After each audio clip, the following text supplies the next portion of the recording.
Wasabi momo লাভারদের কাছে একটি পরিচিত নাম এবং তাদের মোমোর জন্য তারা বেশ সুনাম কুড়িয়েছে। আমার বাসার কাছেই তাদের একটি আউটলেট থাকায় ছেলেকে নিয়ে চলে গেলাম এই শীতের মধ্যে মোমো টেস্ট করতে।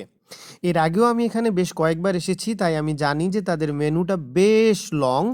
এখানে পাওয়া যায় চিকেন মোমো, নাগা মোমো, বারবিকিউ মোমো, এমনকি ক্র্যাব মোমো পাওয়া যায়। যাই হোক, আমার বাজেট ছিল চিকেন মোমোর জন্য। আমি 150 টাকার একটা চিকেন মোমো অর্ডার করি, যেখানে আমি পাচ্ছি 6 পিস চিকেন মোমো, সাথে মজাদার একটি মিন্ট চাটনি ও সুইট চিলি সস, যা মোমোর স্বাদকে আরও বাড়িয়ে দেয়। মোমো অর্ডার করে অপেক্ষা করতে থাকলাম, চলে আসলো আমাদের সেই সস খাইতেছো কেন? মোমো খাবো না? ও,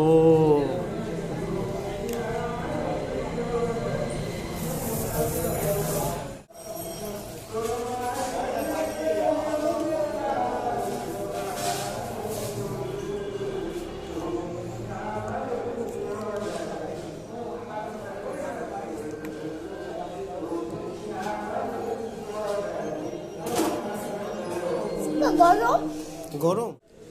অনেক মজা। অনেক মজা মোমো।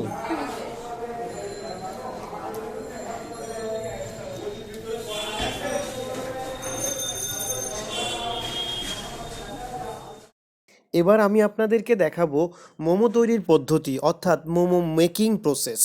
আমার সামনেই মোমো তৈরি হচ্ছিল, তাই আমি ভিডিও করার লোভ সামলাতে পারলাম না। কাছে গিয়েই দেখি ওনাদের একজন স্টাফ মাংসের কিমাগুলোকে নির্দিষ্ট পরিমাণে নিয়ে লেয়ারের মাঝখানে বসিয়ে কিভাবে যেন হাতের সাহায্যে ঘুরিয়ে ঘুরিয়ে মোমোর আকৃতি দিচ্ছে। বুঝতেই পারলাম উনি মোমো তৈরিতে বেশ দক্ষ, কেননা খুব অল্প সময়ের মধ্যেই উনি অনেকগুলো একই আকৃতিতে মোমো তৈরি করে ফেললেন। আর আমি দাঁড়িয়ে দাঁড়িয়ে ওনার হাতের কাজ দেখতে থাকলাম। তারপর উনি ওনার কাছেই থাকা পাত্রে মোমোগুলোকে একে একে বসিয়ে দিলেন বয়েল করার জন্য। যদিও তার আগে উনি পাত্রে কিছুটা তেল ব্রাশ করে নিয়েছিলেন, যেন পাত্রের সাথে মোমো কোনোভাবেই লেগে না যায়। মোমোগুলোকে বসিয়ে দেওয়ার পর উনি পাত্রটি ঢেকে দিলেন। এরপর ওনাকে আমি 10 থেকে 15 মিনিট অপেক্ষা করতে দেখলাম। তারপর দুটি সসের সাথে উনি মোমোগুলোকে কাস্টমারের কাছে সার্ভ করলেন। যাই হোক, এই ছিল মোমো তৈরির আমার দেখা প্রসেস। ইতিমধ্যে আমার ছেলে কিন্তু বেশ মজা করে চেটে পুটে একদম সবগুলো মোমো খেয়ে ফেললো। বুঝাই যাচ্ছে যে ও কত বেশি আনন্দিত এবং কত বেশি মজা পেয়েছিল।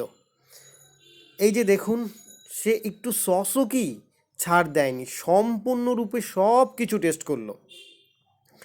যাই হোক, এই ছিল আমার ভিডিও। আপনারা সবাই ভালো থাকবেন, ভালো লাগলে পেজটি ফলো দিয়ে রাখবেন আরও নতুন ভিডিও পেতে।